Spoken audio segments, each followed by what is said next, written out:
మందిరంలో ఉన్నాడు, దైవజనుడు ఉన్నాడు. కానీ దేవుడు వచ్చాడు ఎవరి దగ్గరికి? సమూయేలు దగ్గరికి వచ్చి 3 సార్లు పిలిచాడు. ఆ 3 సార్లు కూడా లేచాడు, దైవజనం దగ్గరికి వచ్చాడు.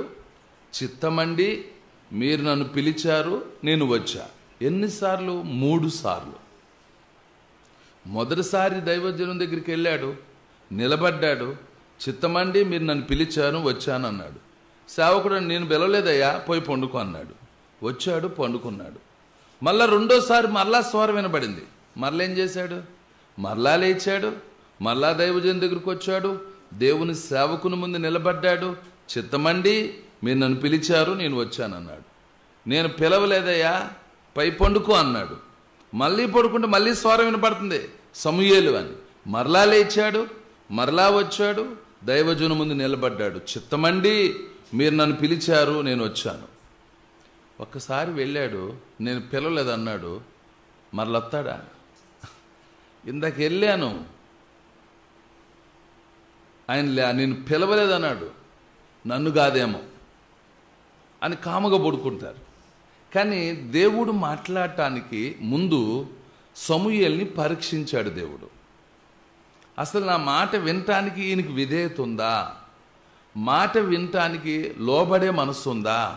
నేను మాట్లాడినప్పుడు భయం ఉందా? నా మాట పట్ల శ్రద్ధ ఉందా? ఎందుకని ఒక మనిషి అయిన దేవుని సేవకుడికి విధేయత చూపకుండా దేవుని దగ్గర విధేయత రాదు. సరే, మనందరికీ దేవుని మందిరాన్ని ఇచ్చాడు. ఈ మందిరంలో ఒక క్రమశిక్షణ దేవుడు ఏర్పరిచాడు. ఇక్కడ లేకుండా అక్కడ పరలోకంలో మనం ఉండలేం. కనుక ఇక్కడ సరిచేయడానికి దేవుడు మనకి ఈ ఏర్పాట్లు చేశాడు. కనుక సమూయేలు 3వసారి కూడా వెళ్ళి నిలబడ్డప్పుడు దేవుని సేవకుడు ఆలోచించి అప్పుడు ఒక నిర్ణయానికి వచ్చాడు, ఈ వ్యక్తిని దేవుడు పిలుచున్నాడు అని ముందు దేవుని సేవకుడికి అర్థమైంది. అప్పుడు ఒక సలహా చెప్పాడు, అయ్యా ఇప్పుడు పోయి పండుకో, ఒకవేళ ఎవరైనా నిన్ను పిలిస్తే నువ్వు సమాధానం చెప్పు. ఏమని? నీ దాసుడు ఆలకించుచున్నాడు, ఆజ్ఞ ఇవ్వు అను, అప్పుడు మాట్లాడతారన్నారు. అప్పుడు యథాప్రకారం వెళ్ళాడు, మళ్ళా పడుకున్నాడు. పడుకున్నాక మళ్ళా స్వరం వినబడింది. అంటే దేవుడు ఎందుకు ఇన్నిసార్లు పిలిచాడు? దైవ స్వరం అయితే బైబిల్ ఏం చెప్తుంది? 1 మారే పలుకును 2 మార్లు పలుకు. ఇక్కడ ఎన్నిసార్లు పలికాడంటే 4 సార్లు పలికాడు. ప్రభు పిలుపు 4 సార్లు వచ్చింది. 3 సార్లు దేవుడు ఆయన విధేయతను పరీక్షించాడు. 3 సార్లు తన యొక్క దేవునికి లోబడతాడా లేదా అని పరీక్షించాడు.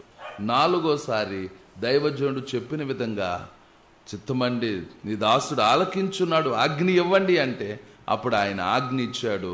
అవి సమూయేలు జీవితంలో, ఏలీ జీవితంలో, ఇశ్రాయేలీల పట్ల దేవుడు నెరవేర్చాడు.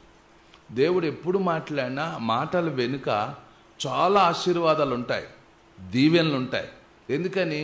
దేవుడు చేసే ప్రతి పని ముందు ఆయన చెప్పకుండా ఆయన ఎప్పుడు చెయ్యడు. కాబట్టి దేవా నువ్వు నాతో మాట్లాడు అని మన హృదయాన్ని సిద్ధపరచుకోవాలి. ఎప్పుడైతే ప్రార్థన ముందు మనం హృదయాన్ని సిద్ధపరచుకుంటామో దేవుడప్పుడు తన దూత ద్వారా మనతో మాట్లాడతాడు. ఆ మాటలు మన జీవితంలో ఏమవ్వాలంటే ఆశీర్వాదంగా ఉండాలి. ఆమేన్. ప్రేమ కలిగిన మా ప్రభువా, జీవము గల దేవా, గనుడువైన గొప్ప తండ్రి, అంత్య దినాల్లో ఉన్నాం, రాకడ దినాల్లో ఉన్నాం. ఈ లోకంలో ఏం జరుగుతుందో, ఏం జరగబోతుందో మీరు ప్రభువా ప్రతిదీ మీ చిత్త ప్రకారమే ఈ భూమి మీద జరుగుతున్నాయి నాయన.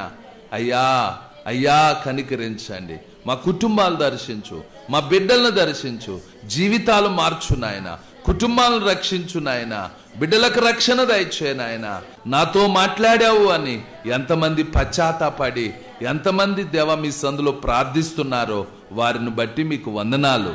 మీ మాటలు నీ బిడ్డల హృదయాల్లో ముద్ర వేయండి, నీ బిడ్డలను దీవించు. నాతో మాట్లాడావు దేవా నీకు వందనాలని ఎంతమంది పశ్చాత్తాపడుతున్నారో, ఎంతమంది దేవా నీ వాక్యానికి విధేయత చూపారో వారిని బట్టి మీకు వందనాలు చెల్లిస్తూ వారిని వారి కుటుంబాలను దీవించమని, మా హోలీ పెనియల్ కుటుంబాన్ని ఆశీర్వదించమని యేసు నామమున అడుగుచున్నాము తండ్రి.